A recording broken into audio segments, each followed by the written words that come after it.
రాష్ట్రంలో యుద్ధం మొదలైందని, జగన్ కు ఎక్స్పైరీ డేట్ ఫిక్స్ అయిందని టీడీపీ జాతీయ ప్రధాన కార్యదర్శి లోకేష్ అన్నారు. సార్వత్రిక ఎన్నికల అనంతరం సైకో ముఖ్యమంత్రి జగన్ లండన్ పిచ్చాసుపత్రికి వెళ్లడం ఖాయమని స్పష్టం చేశారు. టీడీపీ జనసేన ప్రభుత్వం అధికారంలోకి వచ్చి తీరుతుందన్నారు. డాక్టర్ బిఆర్ అంబేద్కర్ కోనసీమ జిల్లా రాజోలు నియోజకవర్గం పొదలాడ శుభం గ్రాండ్ నుంచి 210వ రోజు పాదయాత్రను నిన్న ఉదయం 10 గంటల 19 నిమిషాలకు ఆయన పునఃప్రారంభించారు. 11 గంటల 26 నిమిషాలకు తాటిపాక సెంటర్ కు చేరుకున్నారు. అక్కడ జరిగిన బహిరంగ సభలో ప్రసంగించారు. చలికాలంలో కూడా ఫ్యాన్ కు ఉక్కబోత మొదలైందని, 3 నెలల్లో ఫ్యాన్ మాడిపోవడం ఖాయమన్నారు. రాముడు లాంటి చంద్రబాబుపై సైకో జగన్ ఎన్ని అక్రమ కేసులు పెట్టి ఇబ్బందులకు గురి చేశారో మీరే చూశారన్నారు. Steel development, fibre grid, inner ring road, ఇసుక, లిక్కర్ కేసులు పెట్టి 53 రోజుల పాటు జైలులో బంధించి న్యాయానికి సంఖ్యలు వేశారని ఆవేదన వ్యక్తం చేశారు. ఒక్క ఆధారం కూడా చూపించలేని సైకో జగన్ పైశాచిక ఆనందం పొందాడని వెల్లడించారు. భయం టీడీపీ బయోడేటాలో లేదన్నారు. యువగలానికి 79 రోజులు విరామం ఇచ్చినందుకు ప్రజలు తనను క్షమించాలని కోరారు. ఇక పాదయాత్రకు బ్రేక్లు ఉండవని, దూకుడుగా సాగుతుందని చెప్పారు. టీడీపీ జనసేన ప్రభుత్వం వచ్చిన వెంటనే అన్ని వర్గాల ప్రజల కష్టాలు తీరుస్తామని హామీ ఇచ్చారు.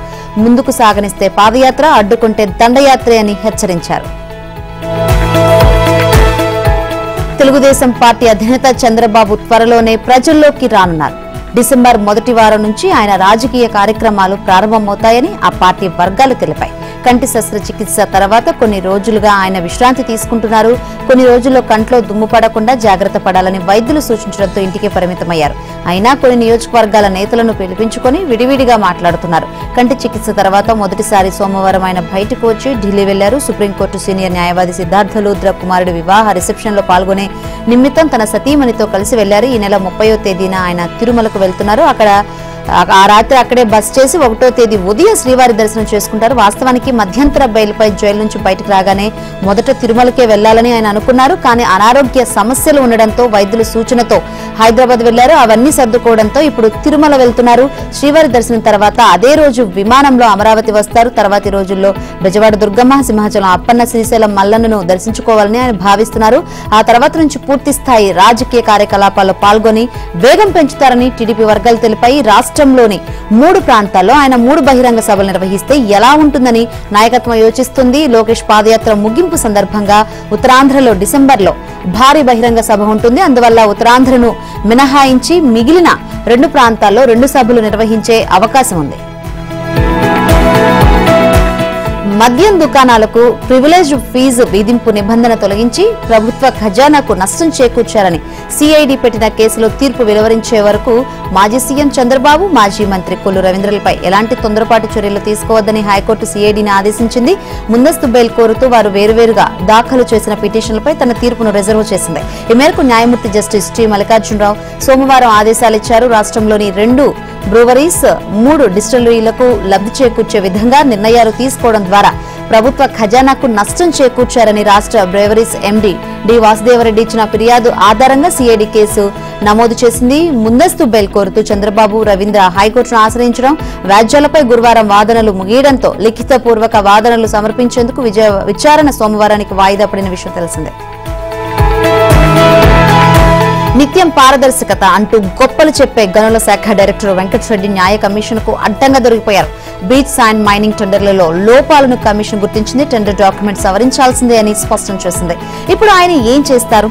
ప్రజలకు ఇసుక ఉచితంగా ఇవ్వడం తప్పని చంద్రబాబుపై ఫిర్యాదు చేసినట్లుగా తమకు సహకరించలేదని న్యాయ కమిషన్ పైన సిఐడికి ఫిర్యాదు చేస్తారా? బీచ్ శాండ్ టెండర్లో ఏం జరిగింది? పారదర్శకత, నీతి నియమాలతో పనిచేస్తున్నామని పదే గొప్పలు చెప్పే గనుల శాఖ బండారం బయటపడింది. అస్మదీయ కంపెనీలకు మేలు చేసేందుకు నిబంధనలకు పాతరేస్తూ పారదర్శకతకు కొత్త భాష్యం చెబుతున్న వైనం న్యాయ కమిషన్ సాక్షిగా వెలుగు చూసింది. అత్యంత కీలకమైన బీచ్ శాండ్ మినరల్స్ టెండర్లో డెవలపర్ కమ్ ఆపరేటర్ ఎంపికకు న్యాయ కమిషన్ ఆమోదం కోసం పంపించిన టెండర్ డాక్యుమెంట్ లో గనుల శాఖ చేసిన విన్యాసాలను కాంట్రాక్టర్ల అసోసియేషన్ బయటపెట్టింది. ఇదే అంశాన్ని న్యాయ కమిషన్ కూడా గుర్తించింది. మీ సొంత రూల్స్ నడవవు అని గనుల శాఖకు తేల్చెప్పింది. డెవలపర్ కమ్ ఆపరేటర్ గా ఎంపిక చేసే కంపెనీలకు తప్పనిసరిగా పూర్వానుభవం ఉండాలనే నిబంధన టెండర్ డాక్యుమెంట్లు చేర్చాలని ఆదేశించింది. దీంతో గనుల శాఖ కక్కలేక మింగలేకపోతుంది. ఇసుక టెండర్ల మాదిరిగానే బీచ్ శాండ్కు కూడా కేంద్ర సంస్థకు ఇచ్చేస్తే పనైపోయేదని, అనవసరంగా న్యాయ కమిషన్ కు ఇచ్చి దొరికిపోయామని ఆ గూడు పుట్టాన్ని నడిపిన అధికారులు తలలు పట్టుకుంటున్నారు. స్వాతంత్ర్యం వచ్చిన నాటి నుంచి దేశంలో ఎక్కడా ఏ రాష్ట్రంలోనూ ఎదుర్కొని విపత్కర పరిస్థితులను ఆంధ్రప్రదేశ్ లో కేంద్ర ఎన్నికల సంఘం ఎదుర్కొంటోంది.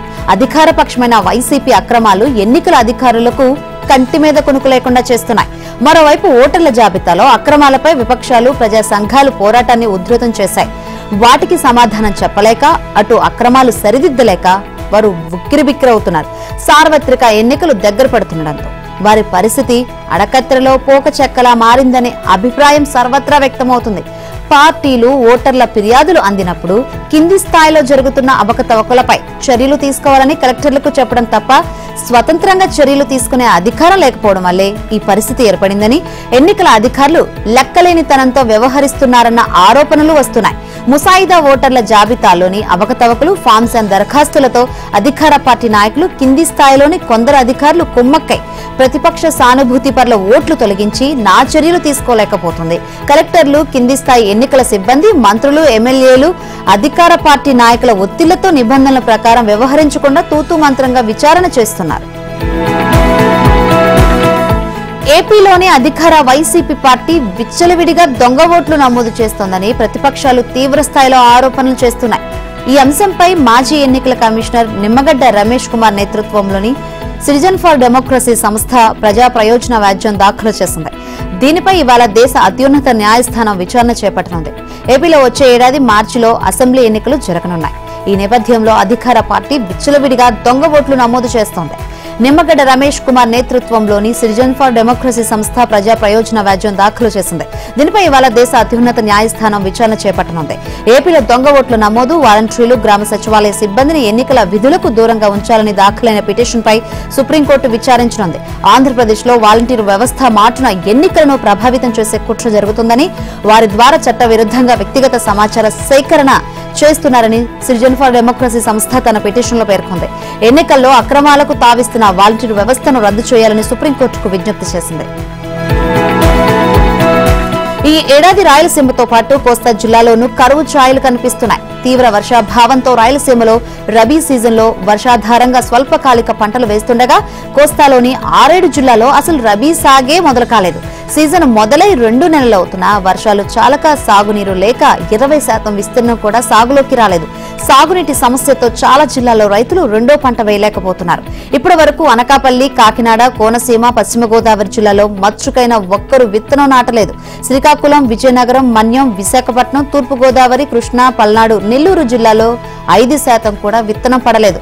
అల్లూరి, ఏలూరు, ఎన్టీఆర్, బాపట్ల, గుంటూరు, ప్రకాశం జిల్లాలో మెట్ట ప్రాంతంలో ఖరీఫ్ పంట కోసినందున రెండో పంటగా అపరాలు, చిరుధాన్య పంటలు వేస్తున్నారు. ధాన్యం పండించే ప్రాంతాల్లో సార్వావరి కోతలు పూర్తి కానందున దాల్వా సాగుకు నారుమల్లు కూడా పోయలేదు. కృష్ణా, గోదావరి డెల్టాలతో సహా వంశాధార, నాగావళి, పెన్నా, నాగార్జున సాగర్ ప్రాజెక్టు ఆయకట్లో రెండో పంటకు నీటి విడుదలపై ప్రభుత్వం గ్యారంటీ ఇవ్వకపోవడంతో కాలువ చివరి భూముల్లో వరికి బదులు అపరాలు, ఆరుతడి పంటలు వేయాలని రైతులు భావిస్తున్నారు. దీంతో దాల్వా వరి సాగు గణనీయంగా తగ్గే సూచనలు కనిపిస్తున్నాయి. ఖరీఫ్ లో వర్షాభావం, సాగునీరు సక్రమంగా అందక 6 లక్షల ఎకరాల్లో వరి సాగు తగ్గింది.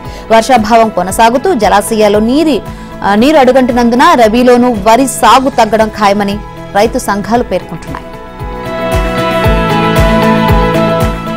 ఆరోగ్యశ్రీ ట్రస్ట్ అధికారులు బిల్లులు విడుదల, ప్యాకేజీల పెంపుపై విన్యాసాలు చేస్తున్నారు. నెట్వర్క్ ఆసుపత్రుల అసోసియేషన్ తో బయటకు ఒకటి మాట్లాడి లోపల మాత్రం తాము చెయ్యాలనుకున్నది చేసుకుని పోతుండడం ఇప్పుడు చర్చనీయాంశంగా మారింది. ఆరోగ్యశ్రీ బకాయిలు వెంటనే విడుదల చేయాలని 13వ తేదీన నెట్వర్క్ ఆసుపత్రుల అసోసియేషన్ ఆరోగ్య శాఖ ప్రత్యేక ప్రధాన కార్యదర్శికి లేఖ రాసిన విషయం తెలిసిందే. నెల 27వ తేదీ తర్వాత తాము ఆరోగ్యశ్రీ సేవలు అందించలేమని లేఖలో స్పష్టంగా చెప్పారు. ఆసుపత్రులకు ట్రస్ట్ దాదాపు 1000 కోట్ల బకాయిలు పడింది.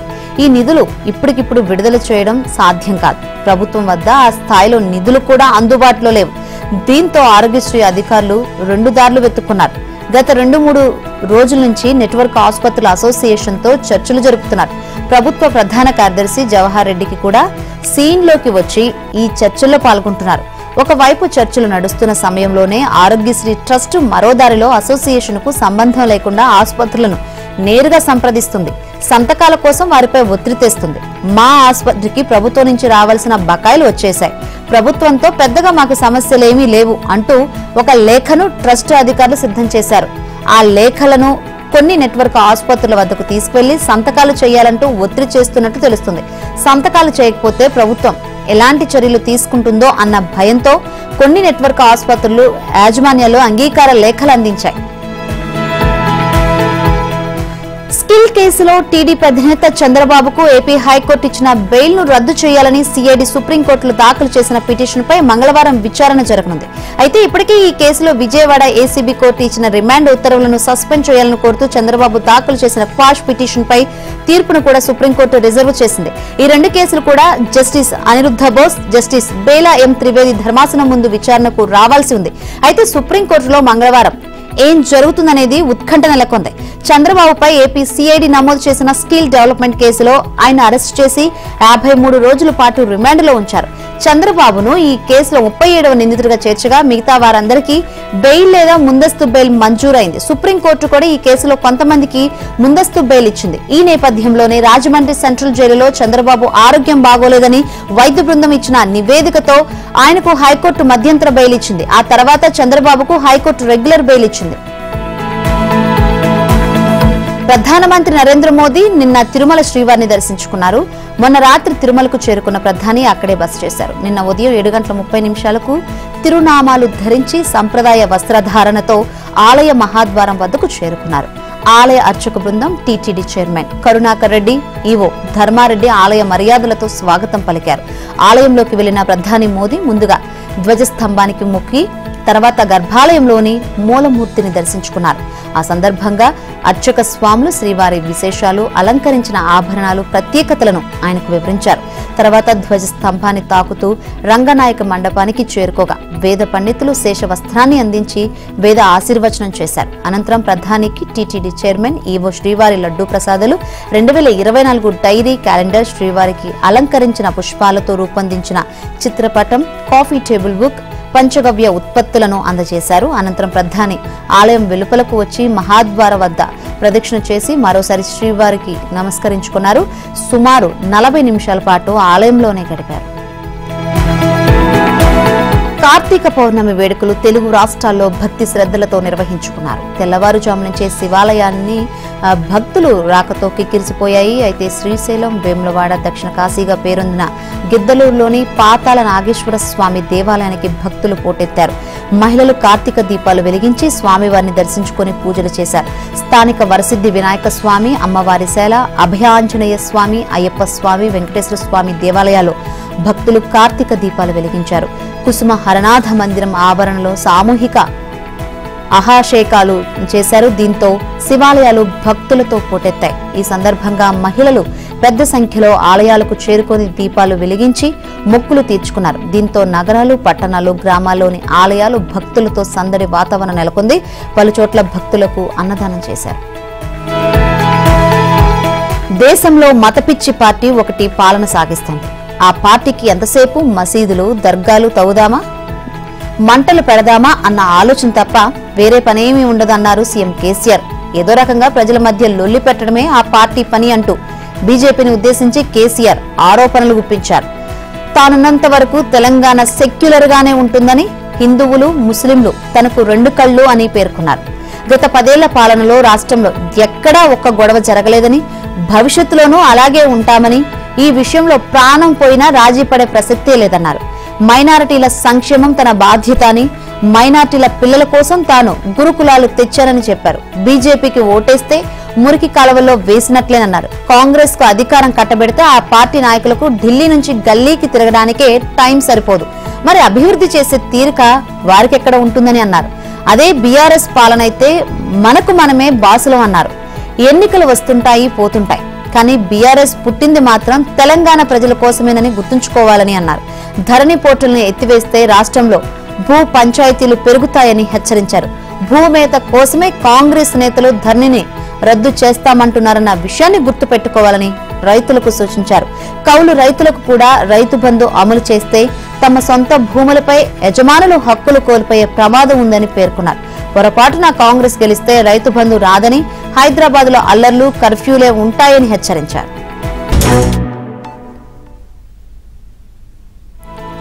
కాంగ్రెస్, బీజేపీ కలిసి అన్నదాతలకు రైతు బంధు సొమ్ములు అందకుండా చేశారని బీఆర్ఎస్ వర్కింగ్ ప్రెసిడెంట్ మంత్రి కేటీఆర్ ఆరోపించారు. రాష్ట్రంలో రైతు బంధు ఇప్పటికీ 11 సార్లు 70 లక్షల మందికి ఇచ్చిన ఘనత కేసీఆర్దేనని చెప్పారు. రైతులకు రైతు బంధు ఇవ్వాలని సీఎం కేసీఆర్ ఈసీకి విజ్ఞప్తి చేస్తే సానుకూలంగా స్పందించగా కాంగ్రెస్, బీజేపీలు రైతుల ఓట్లన్నీ బీఆర్ఎస్ కే పడతాయన్న కుళ్లుతో లేఖలు రాసి రైతు బంధును ఆపారని ధ్వజమెత్తారు. హస్తం దరిద్రానికి నేస్తమని, రైతు బంధు సొమ్ములు అందకుండా చేసిన దుర్మార్గుడు రేవంత్ అని పేర్కొన్నారు.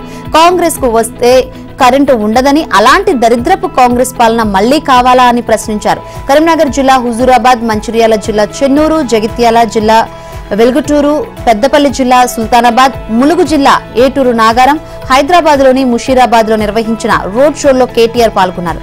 కాంగ్రెస్, బీజేపీలపై ధ్వజమెత్తారు. బీజేపీకి ఓటేస్తే మోటార్లకు మీటర్లు పెట్టాలని కేంద్ర ఆర్థిక మంత్రి నిర్మలా సీతారామన్ బాహాటంగానే చెబుతున్నారన్నారు. తెలంగాణ ఉద్యమంలో వందల మంది ప్రాణాలు తీసుకునేలా చేసిన బలిదేవత సోనియా గాంధీ అన్నారు. 2014కు ముందు తెలంగాణలో కరెంటు కష్టాలు ఎలా ఉన్నాయో అందరికీ తెలుసని, ఇప్పుడు 24 గంటల కరెంటు కావాలో, కాంగ్రెస్ కావాలో నిర్ణయించుకోవాలని పిలుపునిచ్చారు. కాంగ్రెస్ నాయకులు గుంటనక్కలని, 55 ఏళ్లలో చేయని అభివృద్ధి ఇప్పుడు చేస్తామని, ఒక్క అవకాశం ఇవ్వాలని కోరుతున్నారని ఆరోపించారు. ఎద్దు ఎవుసం తెలియనోడు రేవంత్ రెడ్డి అని, ఉత్తమ్ కుమార్ రెడ్డి రైతు బంధు వేస్ట్ అంటాడని, బట్టి విక్రమార్క ధరణి వద్దు, పట్వారీ వ్యవస్థ రావాలంటాడని దుయ్యబట్టారు. కౌలు రైతుల నోట్లో మట్టి కొట్టాలని చూస్తున్నారు. ఢిల్లీ నుంచి వస్తున్న నేతలంతా తెలంగాణ గొంతుక అయిన కేసీఆర్ బొండిగే పిసకాలని చూస్తున్నారు అని ఆరోపించారు. ప్రస్తుత అసెంబ్లీ ఎన్నికల్లో కేసీఆర్ ఖేల్ ఖతమవుతుందని ప్రధానమంత్రి నరేంద్ర మోదీ అన్నారు. కరీంనగర్ లోని హుజూరాబాద్ ఉప ఎన్నికల్లో ఫామ్ హౌస్ సీఎం కేసీఆర్ కు ప్రజలు ట్రైలర్ చూపించారని, అసెంబ్లీ ఎన్నికల్లో పూర్తి సినిమా చూపించేందుకు సిద్ధంగా ఉన్నారన్నారు. బీజేపీ దేశ అభివృద్ధికి తొలి ప్రాధాన్యం ఇస్తుందని, బీజేపీకి ఓటు వేయడం అంటే దేశం కోసం, అభివృద్ధి కోసం, దేశ ఆత్మగౌరవం కోసం వేసినట్లేనన్నారు. తెలంగాణలో పరివర్తన కనిపిస్తుందని, ఇక్కడ మార్పు నిశ్చయమని, కాంగ్రెస్ ను అడ్డుకొని బీఆర్ఎస్ ను పరిగెత్తిస్తామన్నారు. వచ్చేది బీజేపీ సర్కారేనని ధీమా వ్యక్తం చేశారు. కరీంనగర్, మహబూబాబాద్ లో జరిగిన సకల జనుల విజయ సంకల్ప సభలో ప్రధాని మోదీ ప్రసంగించారు. అనంతరం హైదరాబాద్ లో రోడ్ షో నిర్వహించారు. వేములవాడ రాజన్న, శాతవాహనులు, కాకతీయులు, మౌర్యుల కర్మభూమి కరీంనగర్ గడ్డకు నమస్కారాలు అంటూ కరీంనగర్ చరిత్రను గుర్తు చేశారు. కాంగ్రెస్, బీఆర్ఎస్ ప్రజలను మోసం చేసేందుకు ఎలాంటి అవకాశాన్ని వదిలిపెట్టవని, అవినీతి, కుటుంబ రాజకీయాలు అంటే ఆ రెండు పార్టీలే గుర్తు వస్తాయని మోదీ విమర్శించారు. కాంగ్రెస్ ఎమ్మెల్యేలకు గ్యారంటీ లేదని, కాంగ్రెస్ కు ఓటు వేస్తే అవి కేసీఆర్ ను గద్దెనెక్కించేందుకే ఉపయోగపడతాయన్నారు. ఆ రెండు పార్టీలు ఒకటేనని, వాటిని నమ్మి మోసపోవద్దన్నారు. బీఆర్ఎస్ కు వీఆర్ఎస్ ఇచ్చి కారును గ్యారేజ్ కు పంపించాల్సిన సమయం వచ్చిందని కేంద్ర హోంమంత్రి అమిత్ షా అన్నారు. తెలంగాణ మొత్తం పర్యటించానని, ప్రజలెవరూ కేసీఆర్ ప్రభుత్వం రావాలని కోరుకోవడం లేదని, అందరూ అసహనంతో ఉన్నారన్నారు. కాంగ్రెస్, బీఆర్ఎస్ కు ఓటేస్తే వాళ్ల కుటుంబ సభ్యులే సీఎం అవుతారని, బీజేపీకి ఓటేస్తే బీసీ వ్యక్తి సీఎం అవుతారన్నారు. కేసీఆర్ ను ప్రశ్నించడం, కుటుంబ పాలనకు వ్యతిరేకంగా వెళ్లడం వల్లే ఈటెల రాజేందర్ పై కక్ష కట్టారన్నారు. దేశంలోని కుటుంబ పార్టీలు భయపడేలా అత్యధిక మెజారిటీతో ఈటలను గెలిపించాలన్నారు. కరీంనగర్ జిల్లా జమ్మికుంట సభలో, పెద్దపల్లి, మంచిర్యాలలో రోడ్ షో నిర్వహించారు. కాంగ్రెస్ కు ఓటేస్తే కేసీఆర్ ను సీఎం చేసేలా, రాహుల్ బాబాని ప్రధాని చేసేలా ఆ రెండు పార్టీల మధ్య చీకటి ఒప్పందం కుదిరిందన్నారు. కేసీఆర్ చెప్పినట్లు తెలంగాణలో ఆయన ప్రభుత్వం రాదని, అలాగే రాహుల్ బాబా ప్రధాని కాలేడన్నారు. ప్రధాని కుర్చీ ఖాళీ లేదని, మళ్లీ మోదీనే ప్రధాని అవుతారన్నారు. తెలంగాణ ప్రజలు ఎన్నిసార్లు కాంగ్రెస్ ఎమ్మెల్యేలను గెలిపించినా బీఆర్ఎస్ లోకి వెళ్లారన్నారు. కాంగ్రెస్ కు ఓటేయడం అంటే బీఆర్ఎస్ కు వేయడమేనన్నారు. బీఆర్ఎస్, కాంగ్రెస్, ఎంఐఎం కుటుంబ కరప్షన్ పార్టీలని విమర్శించారు. ఈ మూడు పార్టీలు మైనార్టీలను ఇంకా అనగదొక్కేందుకు చూస్తున్నాయని, వారికి ఓటేయడం అంటే రజాకారులకు ఓటు వేయడమేనన్నారు. కేసీఆర్ ను గద్దెదించి బీజేపీ అధికారంలోకి వస్తుందని, కేసీఆర్ తో పాటు అవినీతి అక్రమాలకు పాల్పడ్డ మిగిలిన వారిని జైల్లో వేస్తామని చెప్పారు. ఓవైసీకి భయపడే కేసీఆర్ తెలంగాణ విమోచన దినోత్సవం జరపడం లేదని, ముస్లిం మైనారిటీలకు 4% రిజర్వేషన్లు ఇచ్చారన్నారు. బీఆర్ఎస్, కాంగ్రెస్ బొమ్మ బొరుసు లాంటి పార్టీలని, ఆ రెండు అవినీతి కుంభకోణాల్లో కూరుకుపోయాయని బీజేపీ జాతీయ అధ్యక్షుడు జేపీ నడ్డా అన్నారు. కాంగ్రెస్ అధికారంలో ఉన్నప్పుడు భూమి, సముద్రం, ఆకాశం అనే తేడా లేకుండా అవినీతికి పాల్పడింది ధ్వజమెత్తారు. అదే రీతిలో బీఆర్ఎస్ 9.5 ఏళ్ల పాలనలో అవినీతి కొనసాగుతుందని చెప్పారు. బీఆర్ఎస్, కాంగ్రెస్ కుటుంబ పాలన పార్టీలని ఆరోపించారు. బీఆర్ఎస్ అంటే భ్రష్టాచార రాక్షసుల సమితి అని ఎద్దేవా చేశారు. కాంగ్రెస్ వస్తే అవినీతి పెరిగిపోతుందని అన్నారు. నిజామాబాద్ జిల్లా బోధన్తో పాటు కామారెడ్డి జిల్లాలోని బాన్సువాడ, మద్నూరులో నిర్వహించిన సకల జనుల విజయ సంకల్ప సభలో, జగిత్యాలలో జరిగిన రోడ్ షోలలో నడ్డా మాట్లాడారు. అభివృద్ధి, ఆర్థిక వ్యవస్థలో జీడీపీలో రాష్ట్రం ముందుందని కేసీఆర్ చెబుతున్నా ఉద్యోగులకు జీతాలు కూడా సరిగా ఇవ్వడం లేదని విమర్శించారు. కాళేశ్వరం ప్రాజెక్టును కేసీఆర్ ఏటీఎంలా మార్చుకున్నారని అన్నారు. ధరణి పోర్టల్ ద్వారా సన్న, చిన్నకారు రైతులకు నష్టం జరుగుతుందని చెప్పారు. ఈ పోర్టల్ వినియోగించుకుని వేలాది ఎకరాల భూమిని కబ్జా చేశారని ఆరోపించారు. దళిత బంధులో 30% పైగా కమిషన్లను వసూలు చేశారని విమర్శించారు. డబుల్ బెడ్రూమ్ పథకాన్ని పూర్తి స్థాయిలో అమలు చేయలేదని ధ్వజమెత్తారు. ఔటర్ రింగ్ రోడ్లో కోట్ల అవినీతి జరిగిందని ఆరోపించారు. రాష్ట్రంలో అమలు చేసిన ప్రతి పథకంలోనూ అవినీతి జరిగిందని చెప్పారు. కేసీఆర్ పాలనలో ఏ వర్గానికి న్యాయం జరగలేదని విమర్శించారు. బీజేపీ అధికారంలోకి రాగానే అన్ని పథకాలపై విచారణ జరిపి అవినీతి పరులను జైలుకు పంపిస్తామని తెలిపారు. అన్ని బాగున్నా అల్లు నోట్లో శని అన్నట్లు మామ కేసీఆర్ అతి తెలివి అల్లుడు హరీష్ రావు నోటి దూలతో తెలంగాణ రైతాంగానికి అందాల్సిన 5,000 కోట్ల పైచిలకు రైతు బంధు నిధులు ఆగిపోయాయని టీపీసీసీ అధ్యక్షుడు రేవంత్ రెడ్డి దుయ్యబట్టారు. తెలంగాణ రైతులు ఎవరూ ఆందోళన చెందవద్దు, 10 రోజుల్లో కాంగ్రెస్ పార్టీ అధికారంలోకి వస్తుందన్నారు. రాగానే రైతు భరోసా పథకం కింద ఎకరానికి 15,000 చొప్పున ఖాతాలో వేస్తామని రేవంత్ రెడ్డి ప్రకటించారు. రైతు బంధు నిధుల పంపిణీకి ఎన్నికల కమిషన్ అనుమతి ఉపసంహరించుకున్న నేపథ్యంలో రేవంత్ ఈ వ్యాఖ్యలు చేశారు. రైతు బంధుతో ఓట్లు దండుకోవాలన్న దురాశ, ఆతృత, అహంకారం తప్ప నిజంగా రైతులకు మేలు చేద్దామన్న ఉద్దేశం సీఎం కేసీఆర్ కు, మంత్రి హరీష్ రావులకు లేదన్నారు. హరీష్ రావు వ్యాఖ్యల కారణంగానే రైతు బంధు ఇచ్చిన అనుమతిని ఉపసంహరించుకున్నట్లు ఈసీఏ ఆదేశాలు ఇవ్వడం దీనికి నిదర్శనమని స్పష్టం చేశారు. ఈ ద్రోహులను ఇంటికి పంపితే తప్ప రైతులకు న్యాయం జరగదని పేర్కొన్నారు. మరోవైపు రైతు బంధుకు అనుమతి రద్దు విషయంలో తనపై బీఆర్ఎస్ సోషల్ మీడియాలో తప్పుడు ప్రచారం చేస్తుందని రేవంత్ రెడ్డి అన్నారు. రైతు బంధుపై టీపీసీసీ అధ్యక్షుడు హోదాలో తాను రాసినట్లుగా ఒక ఫేక్ లేఖను సృష్టించి ప్రచారంలో పెట్టిందన్నారు. ఓటమి భయంతో ఉన్న ఆ పార్టీ దిగజారి ఫేక్ ప్రచారాలు చేస్తుందని, తప్పుడు ప్రచారాలు చేస్తున్న బీఆర్ఎస్ పై చర్యలు తీసుకోవాలంటూ కేంద్ర ఎన్నికల కమిషన్ ఈసీని కోరారు. తెలంగాణ ఎన్నికల సమరం తుది ఘట్టానికి చేరుకుంది. ప్రచారానికి ఇంకా కొన్ని గంటలే గడువుంది. దాదాపు నెల రోజులుగా మోత మోగించిన మైకులు ఈ సాయంత్రం మోగబోతున్నాయి.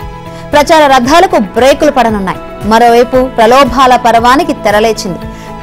కట్టలుగా డబ్బులు పట్టుబడుతున్నాయి. మద్యం ఏరులై పారింది. 119 అసెంబ్లీ సీట్లు కలిగిన తెలంగాణలో ఈ నెల 30న ఎన్నికలు జరగనున్నాయి. వివిధ పార్టీలకు చెందిన 2,200 మంది అభ్యర్థులు బరిలో ఉన్నారు. ఇందులో 221 మంది మహిళలు, ప్రధాన పార్టీల సారథులంతా సోమవారం తెలంగాణ గడ్డపైనే మోహరించారు. ప్రచార రథాలపై సుడిగాలి పర్యటన సాగించారు. కాంగ్రెస్ తానిచ్చిన గ్యారంటీలను నమ్ముకొని ముందుకు సాగితే బీజేపీ డబుల్ ఇంజిన్ నినాదాన్ని మరింత గట్టిగా వినిపించింది. డిసెంబర్ 4న జాబ్ క్యాలెండర్ ప్రకటన పక్కా అంటూ ప్రచార సభల్లో యువత, నిరుద్యోగులపై అధికార బీఆర్ఎస్ నేతలు కన్నేసి కదిలారు. కమలం స్టార్ క్యాంపెయినర్లు నరేంద్ర మోదీ, అమిత్ షా, జేపీ నడ్డా తమ పార్టీ అభ్యర్థుల గెలుపు కోసం చెమటోడుస్తున్నారు. కాంగ్రెస్ అగ్రనేతలు మల్లికార్జున ఖర్గే, ప్రియాంక వాద్రా కాంగ్రెస్ విజయం కోసం శ్రమించారు. బండి సంజయ్, ఈటెల రాజేందర్, రేవంత్ రెడ్డి, భట్టి విక్రమార్క, హరీష్ రావు తమ పార్టీల గెలుపు కోసం కష్టపడుతున్నారు. తెలంగాణ ఓటర్లను ఆకట్టుకునేందుకు ప్రయత్నించారు. ఉత్తరకాశీలోని సిల్కియారా సొరంగంలో ప్రస్తుతం నిలువుగా డ్రిల్లింగ్ జరుగుతుంది. ఇప్పటి వరకు 31 మీటర్ల మేర డ్రిల్లింగ్ జరిగినట్లు అధికారులు చెప్పారు. సుమారు 86 మీటర్ల కింద 41 మంది కార్మికులు చిక్కుకొని ఉన్నారు. ఆ కార్మికులను రక్షించేందుకు వర్టికల్ డ్రిల్లింగ్ చేస్తున్న విషయం తెలిసిందే.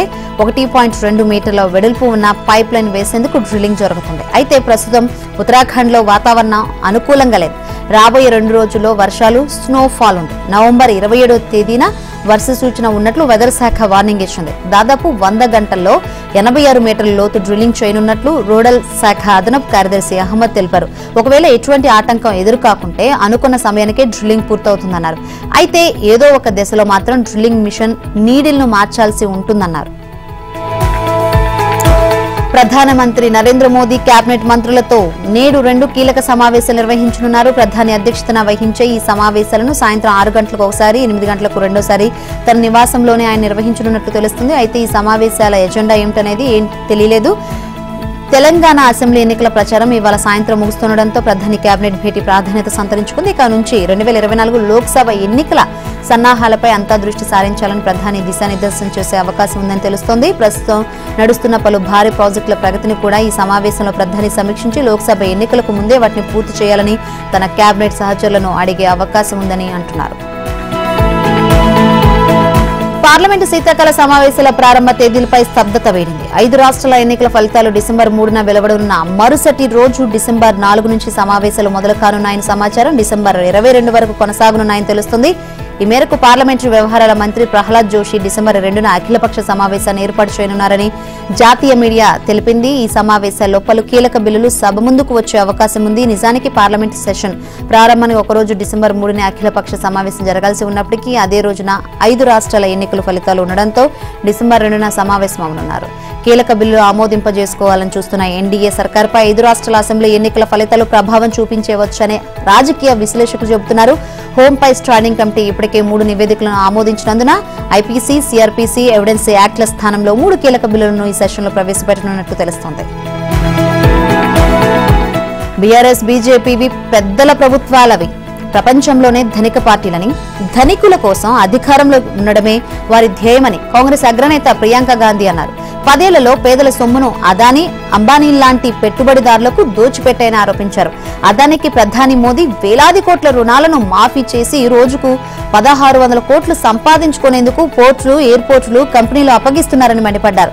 తెలంగాణలో రైతులకు పనికొచ్చే ఒక్క ప్రాజెక్టు కూడా కట్టలేదని, వారి పేరిట లెక్కలేనంత అవినీతితో కేసీఆర్ కుటుంబ సభ్యుల జేబులు నిండాయని విమర్శించారు.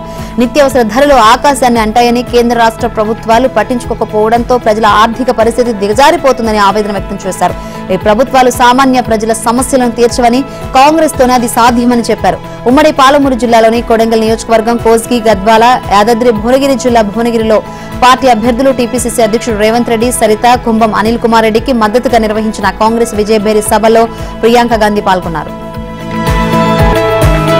ఉత్తర కోస్తాకు తుఫాను ముప్పు పొంచి ఉంది. పలు వాతావరణ సంస్థలు రూపొందించిన మోడళ్ల మేరకు బంగాళాఖాతంలో ఏర్పడే ఈ తుఫాన్ వచ్చే నెల 5, 6 తేదీలో ఉత్తర కోస్తా, దక్షిణ ఒడిశా మధ్య తీరం దాటుతుండగా సోమవారం దక్షిణ అండమాన్ సముద్రం, మలాక్కా జలసంధి ప్రాంతాల్లో అల్పపీడనం ఏర్పడింది. ఇది మరింత బలపడే క్రమంలో పశ్చిమ వాయువ్యంగా పయనించి ఈ నెల 29వ తేదీ కల్లా వాయుగుండంగా బలపడి ఆగ్నేయ బంగాళాఖాతంలోకి ప్రవేశిస్తుంది.